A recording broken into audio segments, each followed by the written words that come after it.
Hi viewers, నమస్కారం. నేను మీ సిరి. Welcome back to నిన్ను కోరి. ఈరోజు కథ మిస్టర్ ఆరగెంట్, ఎపిసోడ్ 53. మీ మనసుకు నచ్చే అత్యంత అద్భుతమైన కథ.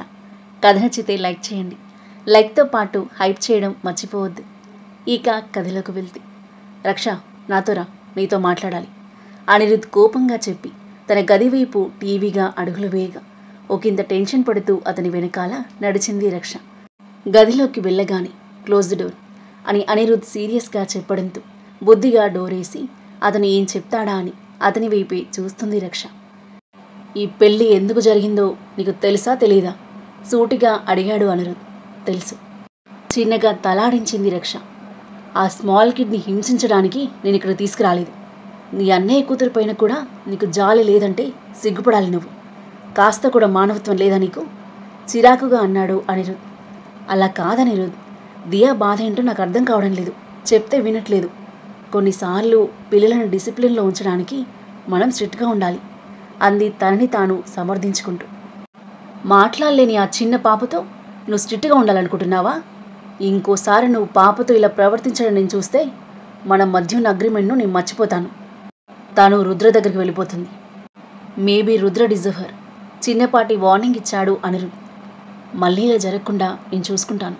I will take care of her అంది రక్ష. ఇక నువ్వు నా రూమ్ నుండి వెళ్ళిపోవచ్చు. తన రూమ్ డోర్ వైపు చూపిస్తూ అనిరుద్ చెప్పడంతో సైలెంట్గా డోర్ తీసుకుని వెళ్ళిపోయింది రక్ష. అనిరుద్ చిన్నగా నిట్టూర్చి చైర్లో కూర్చుని ఆలోచనలో పడ్డాడు. రక్ష డైనింగ్ టేబుల్ దగ్గరికి వెళ్ళేసరికి సుజాత ఎలాగోలా పాటలు పడి దియాను ఎత్తుకుని తిప్పుతూ బుజ్జగిస్తూ మెల్లిగా తినిపిస్తూ ఉంది. అప్పటికే చాలా ఆకలిగా ఉండడంతో ఆకలికి తట్టుకోలేక అయిష్టంగానే తింటూ ఉన్న దియా తింటూనే సుజాత చేతుల్లోనే నిద్రపోయింది. తనని చూసి సుజాతకే చాలా జాలి వేసింది. పాపం, ఈ పసిపాపను ఎందుకింత క్షోభ పెడుతున్నారు అని మనసులో అనుకుంటూ డిన్నర్ చేస్తున్న రక్ష దగ్గరకు వచ్చింది. అమ్మ, పాప పడుకుంది. అప్పుడే పడుకుందా? ఏమైనా తిందా లేదా అడిగింది రక్ష. కొంచెమే తిందమ్మా, తింటూనే పడుకుంది. చాలా నీరసంగా ఉంది పాప. తీసుకెళ్ళి తన కోసం రెడీ చేసిన రూమ్లో పడుకోబెట్టు. తనని కేర్ఫుల్గా చూసుకో. అలాగే అమ్మా అంటూ దియాను పడుకోబెట్టడానికి తీసుకెళ్ళింది సుజాత. డోర్ కొట్టిన సౌండ్ వినిపించి బాల్కనీలో లాయర్తో ఫోన్లో ఉన్న రుద్ర వచ్చి డోర్ ఓపెన్ చేశాడు. ఎదురుగా మన్విత్. బావా, అక్కెలా ఉంది అడిగాడు మన్విత్ ఆందోళనగా. కొంచెం పర్లేదు, నువ్వు వెళ్ళి మాట్లాడు, షీ విల్ ఫీల్ బెటర్ అని అతని భుజంపై తట్టి ఫోన్ చెవి దగ్గర పెట్టుకొని రుద్ర బయటికి వెళ్ళగా మహి దగ్గరకు వచ్చాడు మన్విత్. మహి డల్గా సీలింగ్ వైపు చూస్తుంది. అక్క, ఎలా ఉంది ఇప్పుడు? తిన్నావా ఏమైనా అంటూ తన పక్కన కూర్చున్నాడు. బావ బలవంతంగా తినిపించారు. నువ్వు తిన్నావా అని అడిగింది లేచి బెడ్ రెస్ట్కి ఆనుకొని కూర్చుంటూ. తిన్నానక్క, నువ్వేం బాధపడకు. దియా త్వరగానే తిరిగి వచ్చేస్తుంది. నేను అదే హోప్లో ఉన్నాను. దియా లేకుండా నేను బ్రతకలేను. నాకు తెలుసక్క, దియాను చూస్తుంటే నీకు మిన్నీ గుర్తుకొస్తుందని. కానీ దియా మిన్నీలాగా నేను వదిలేదు. బావలా జరగనివ్వడు. తమ్ముడి మాటలు విన్న మహి ఎమోషనల్ అవుతూ అతన్ని హత్తుకుంది. తనని ఓదార్చడం మన్విత్ వల్ల కాలేదు. రుద్ర దియాను తిరిగి తీసుకొస్తాడని తనకి నమ్మకం ఉంది. కానీ ఒక చిన్న తప్పు తన చిన్ని ప్రాణాన్ని దూరం చేసిందని అపరాధ భావన ఆమెను తీవ్రంగా వేధిస్తుంది. రిషి, ప్రీతి రుద్ర ఇంటికి చేరుకున్నారు. ప్రీతి, మన మ్యారేజ్ విషయం ఇప్పుడు ఎవరికి చెప్పుకో. అసలే ఇక్కడ సిచ్యువేషన్ చాలా క్రిటికల్గా ఉంది. మన విషయం తెలిస్తే థింగ్స్ ఇంకా కాంప్లికేట్ అవుతాయి. అన్నీ సెట్ అయ్యాక టైం చూసుకొని నేను రివీల్ చేస్తాను, ట్రస్ట్ మీ. రిషి మాటలకు ఓకే అని బదిలిచ్చి అతనితో పాటు కారు దిగి లోపలికి అడుగులు వేసింది ప్రీతి. కాలింగ్ బెల్ మోగుతుంటే డోర్ తెరిచింది సరస్వతి. రుద్ర ఇక్కడ? రిషి పరిగెడుతున్నట్లుగా ఇంట్లోకి వచ్చి రుద్ర కోసం చుట్టూ చూశాడు. స్టడీ రూమ్లో ఉన్నారు బాబు. ఓకే ప్రీతి, నువ్వు సిస్టర్ దగ్గరికి వెళ్ళు, నేను రుద్ర దగ్గరికి వెళ్తున్నా అంటూ రిషి స్టడీ రూమ్ వైపు వెళ్ళగా ప్రీతి పైకి వెళ్ళింది. లోపలికొస్తున్న రిషిని చూసి చైర్లో నుండి లేచి హగ్ చేసుకున్నాడు రుద్ర. నీకోసం ఎదురు చూస్తున్నాను. మహికని హ్యాండిల్ చేయడం కష్టంగా మారుతుంది. ఇదంతా ఎలా జరిగిందో ఇప్పుడు చెప్పు. ఈ కేసు వినవడానికి రక్ష ఏం టాక్టిక్స్ ప్లే చేసింది? రుద్ర కోర్టులో జరిగింది చెప్పడం మొదలుపెట్టాడు. మరోవైపు ప్రీతి మహి రూమ్లోకి రాగానే మన్విత్ తన దగ్గరికి పరిగెత్తి హగ్ చేసుకున్నాడు. అమ్మయ్యా, నువ్వు వచ్చేసావా? అక్క చూడు ఎలా అయిపోయిందో. దియా గురించి ఏడుస్తూనే ఉంది.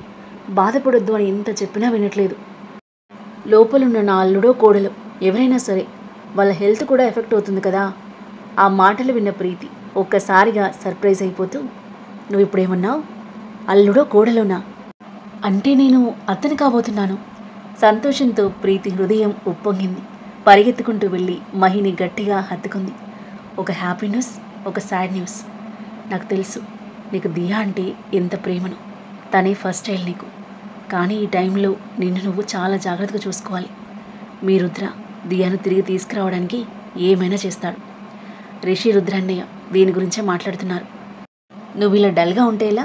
దియా పర్మనెంట్ వెల్కమ్కి నువ్వు రెడీగా ఉండాలి అంది నవ్వుతూ. మహి బాధతో నవ్వుతూ తనని గట్టిగా హగ్ చేసుకుంది. మళ్ళీ నువ్వు ఏడవడం చూశానో ఫుల్గా కొట్టేస్తాను. నేను మా అన్నయ్యలా కాదు బుజ్జగించడానికి. ప్రీతి మాటలకు నవ్వుతున్న మన్వి ఏదో డౌట్ వచ్చి సడన్గా ఆగి, అవును ప్రీతక్క, నువ్వు బావను అన్నయ్య అంటున్నావేంటి? ఇంతకుముందు బావా అన్నిదానివి కదా అనేసరికి గతుక్కుమంది ప్రీతి. మహి చిన్నగా నవ్వింది. అంటే రుద్రగారిని చూస్తే అన్నయ్య అని పిలవాలనిపించింది, అలా అన్నమాట. ఓహో అన్నాడు మన్విత్. ప్రీతి ప్రేమాయణం వల్ల వరస మారింది అని తెలియక. మహి కూడా ప్రీతి గురించి ఏం చెప్పలేదు మన్విత్కి. వాళ్ళ మ్యారేజ్ సెట్ అయ్యాక చెప్పొచ్చు అనుకొని. అసలు ఏం జరిగింది మహి? రక్ష ఏం చేసింది అని ప్రీతి అడుగుతుండే మన్విత్ అక్కడే ఉండడంతో, తర్వాత చెప్తానే, ఇప్పుడు ఓపిక లేదు అంది మహి. ప్రీతి అర్థం చేసుకుని ఇంకా ఏమీ అడగలేదు. కోర్టులో జరిగిందంతా తెలుసుకున్న రిషి షాక్ అయిపోయాడు. ఇంత జరిగిందా? రక్ష ఇలా చేస్తుందని అస్సలు ఎక్స్పెక్ట్ చేయలేదు. ఇంతకీ ఈ అనిరుద్ మెహతా ఎవరు? అతను ఒక బిజినెస్ మ్యాన్. అంతకు మించి అతని గురించి పెద్దగా ఏం తెలియదు నాకు. అతను రక్షను ప్రేమిస్తున్నాడా? రక్ష ప్రేమ కోసం మాత్రమే పెళ్లి చేసుకుంటుందని నువ్వు అనుకుంటున్నావా? నీకు బాధగా అనిపిస్తే ఐఎమ్ సారీ, బట్ రక్ష అతని మనీ కోసమే అతన్ని పెళ్లి చేసుకుని ఉంటుంది. నాకు దాని గురించి అస్సలు బాధ లేదు. అది ఎవరినైనా పెళ్లి చేసుకుని ఏమైనా చేసుకుని. బట్ దియాని ఎందుకు బాధ పెడుతుంది? దియా దాంతో ఉండడం నాకు అస్సలు ఇష్టం లేదు. ఏదో ఒకటి చేయాలి రిషి. దియాను రక్షతో ఒక్కరోజు కూడా ఉంచలేను నేను. అలాంటిది 15 days అంటే నా వల్ల కాదు. అక్కడ దియా, ఇక్కడ మహి ఇద్దరు బెంగ పెట్టుకుని ఏమైపోతారో అని భయంగా ఉంది. ఇద్దరిలో ఎవరికేమైనా నేను తట్టుకోలేను. రక్షను రాంగ్ అని ప్రూవ్ చేస్తే మనం కస్టడీ వినే ఛాన్స్ ఉంది. ఎస్ రుద్ర, రక్ష ఎంత పెద్ద గోల్డ్ డిగ్గర్ అనేది ఈ పెళ్లికి ముందు తనకి ఎన్ని ఎఫైర్స్ ఉన్నాయో తెలుసుకోవాలి. అంతేకాకుండా దానికి ఆపోజిట్గా సాక్ష్యం చెప్పడానికి నేనున్నాను. ఓన్ బ్రదర్ సాక్ష్యాన్ని కోర్టు డెఫినెట్గా కన్సిడర్ చేస్తుంది. అసలు నేను ఇక్కడ ఉంటే కోర్టులో దాని సంగతి చూసేవాడిని. రక్ష దియాను ఒక విన్న ట్రోఫీ లాగా ఫీల్ అవుతుంది తప్ప అంతకంటే ఏం లేదు. Your right Rishi. అయితే కోర్టు ఇచ్చిన 15 days డెడ్లైన్ని మనం ప్రీపోన్ చేసేలా అప్పీల్ చేయాలి. అప్పుడు దియా త్వరగా మన దగ్గరకు వచ్చేస్తుంది. కానీ రక్ష కోర్టులో ప్రొడ్యూస్ చేసిన రికార్డింగ్ను మనం ఎలా ఛాలెంజ్ చేయగలం? ఎందుకంటే అది తన వాయిస్ అని మహిక యాక్సెప్ట్ చేసింది అని రుద్ర అంటుంటే, నేనున్నాను కదా, ఆడియోలో నా గురించి మాట్లాడారు కదా, నేను ఏదో ఒక సొల్యూషన్ ఫైండ్ అవుట్ చేస్తాను రక్ష రాంగ్ అని ప్రూవ్ చేయడానికి. ముందుగా మనం డెడ్లైన్ ప్రీపోన్ చేయాలి. ఎస్ రిషి, నీ రాక వల్ల నాకు ఇప్పుడు ఎంత రిలీఫ్గా ఉందో చెప్పలేను. సడన్ షాక్తో నా మైండ్ హీట్ ఎక్కిపోయింది. రుద్రకి దియాకి అవసరమైన క్లిష్ట సమయంలో తన ఫోన్ స్విచ్ ఆఫ్ చేసుకున్నందుకు తన మీద తనకి కోపం వచ్చింది రిషికి. చిన్నగా నిట్టూర్చి, అసలు ఇదంతా మైక సిస్టర్, నువ్వేదో తన నుండి హైడ్ చేస్తున్నావని భయపడడం వల్ల జరిగింది. అయితే నువ్వు హైడ్ చేస్తున్న విషయం మైక సిస్టర్కి ఇంకా చెప్పలేదా? చెప్పి ఇంకా తనని టెన్షన్ పెట్టకూడదు అనుకున్నాను. So eye makeup a story. ఇప్పుడు తను నమ్ముతుందో లేదో తెలియదు. వీటన్నింటికి దూరంగా ఉండమని నేను నీకు ముందే చెప్పాను. కానీ నువ్వు చాలా ఇన్వాల్వ్ అయి ఉన్నట్లు కనిపిస్తున్నావు. ఏదైనా అప్డేట్ ఉందా? ఇంకా ఏం లేదు. Okay, but be careful. ఈ కేసు గురించి నువ్వు వరి అవ్వకు. నేను నీ సాక్షిగా వచ్చాను. Thank you so much Rishi, it means a lot అని రుద్ర అంటుంటే, ఇట్స్ మై రెస్పాన్సిబిలిటీ రుద్ర. నువ్వు దియా కోసం చేస్తున్న దానికి ఎన్ని థ్యాంక్స్ చెప్పినా తక్కువే. నీకోసం ఈ మాత్రం చేయకపోతే ఎలా? దియా మీ దగ్గరే సేఫ్గా ఉంటుంది, మనస్ఫూర్తిగా హ్యాపీగా ఉంటుంది. రుద్ర చిన్నగా నవ్వి లాయర్కి కాల్ చేసి మాట్లాడాడు. ఎస్ రుద్రాంశ్ గారు, మీరు కోరుకుంటే కోర్టు ముందు మీ రీజన్స్ చెప్పి అడ్వాన్స్ హియరింగ్ కోసం అప్లై చేసుకోవచ్చు. అయితే మీ అప్పీల్ను యాక్సెప్ట్ చేయాలా వద్దా అనేది కోర్టుపై ఆధారపడి ఉంటుంది. మీ అప్పీల్ రిజెక్ట్ చేయని విధంగా నేను అప్పీల్ డాక్యుమెంట్ క్రియేట్ చేస్తాను అని చెప్పాడు లాయర్ కాన్ఫిడెంట్గా. ఓకే, నేను వెంటనే మీ దగ్గరకు వస్తున్నాను. ఇప్పుడే అప్పీల్ చేద్దాం. ఓకే రుద్రాంశ్ గారు. రుద్ర ఫోన్ పెట్టేసి, రిషి మనం ఇప్పుడే వెళ్ళాలి. ఈరోజే అప్పీల్ ఫైల్ చేస్తాడు లాయర్. టుమారో కోర్టులో మన అప్పీల్ గురించి డిసైడ్ చేసి రీస్కెడ్యూల్ డేట్ ఇస్తారు. మేబీ మనం మన శాయశక్తిలో ప్రయత్నించాలి. Okay Rudra, let's go. Rishi లేచి రుద్రతో పాటు బయలుదేరాడు. ఇక్కడ అనిరుద్ మినీ బార్లో కూర్చుని విస్కీ తాగుతూ తన ఫోన్లో ఏవో ఫోటోలను చూస్తున్నాడు. రక్ష తన గదివైపు వెళ్తూ అనిరుద్ని చూసింది.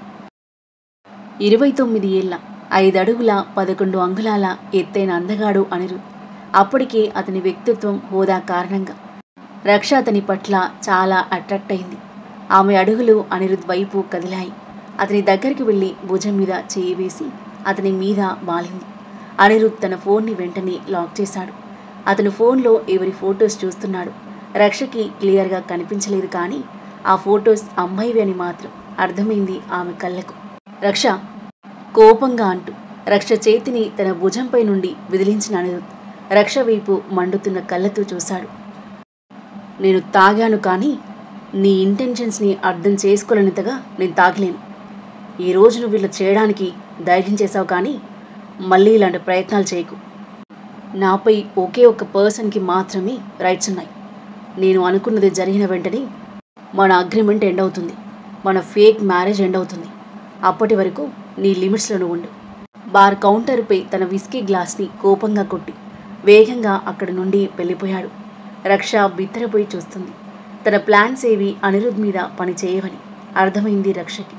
అనిరుద్ మిగతా తన లైఫ్లోకి సడన్గా ఎంట్రీ ఇచ్చి ఒక వింత ఒప్పందం కుదుర్చుకున్న వింత వ్యక్తి. తాళి కట్టని భర్త కాని భర్త, అది కూడా కొద్ది కాలం మాత్రమే. అతని ఎందుకు తన ముందు అగ్రిమెంట్ ప్రపోజల్ పెట్టాడు రక్షకి తెలియదు. అతని బ్యాక్గ్రౌండ్ తెలియదు. అగ్రిమెంట్కి ఒప్పుకుంటే దియా కస్టడీ విన్నవచ్చని, దానితో పాటు 10 కోట్లు ఆమెకి ఇస్తానని అనిరుద్ ఆఫర్ చేయడంతో తన స్వార్థం కోసం, తన స్వలాభం కోసం ఆ అగ్రిమెంట్కి ఒప్పుకుంది రక్ష. ఇడియట్ అని తిట్టుకుంటూ తన రూమ్కి వెళ్ళింది. అనిరుద్ అతని రూమ్లోకి వెళ్ళి విసురుగా డోర్ వేసి షర్ట్ విప్పేసి బెడ్పై పడిపోయి ఆలోచనల్లో పడిపోయాడు. అతను దియాను ఈ ఇంటికి తీసుకొచ్చింది రక్ష కోరికను తీర్చడానికి కాదు, రుద్ర ఫ్యామిలీకి దగ్గర అవ్వడానికి మాత్రమే. ఆ తర్వాత ఏం జరగబోతుంది? ఈ అనిరుద్ ఎవరు? రుద్ర ఫ్యామిలీకి ఎందుకు దగ్గర కావాలనుకుంటున్నాడు? రుద్ర ఫ్యామిలీకి దగ్గర కావడానికి అతను నెక్స్ట్ ఏం చేయబోతున్నాడు? రుద్ర ఫైల్ చేయబోయే అప్పీల్ కోర్టులో యాక్సెప్ట్ అవుతుందా? రిషి సాక్ష్యంతో రుద్ర దియా కస్టడీని విన్నవుతాడా? అనిరుద్ రక్షల ఫేక్ మ్యారేజ్ గురించి రుద్ర రిషిలకు తెలుస్తుందా? అద్భుతమైన కథనంతో, మీ ఊహకందని మలుపులతో, మనసుకు హత్తుకునే అందమైన సన్నివేశాలతో ఎంతో ఇంట్రెస్టింగ్గా సాగి ఈ కథ యొక్క నెక్స్ట్ ఎపిసోడ్ కోసం మన నెక్స్ట్ వీడియో చూడండి. కథ నచ్చితే లైక్ చేయండి. ఈ కథ మీకు ఎలా అనిపించిందో మీ అభిప్రాయాన్ని తప్పకుండా కామెంట్ చేయండి.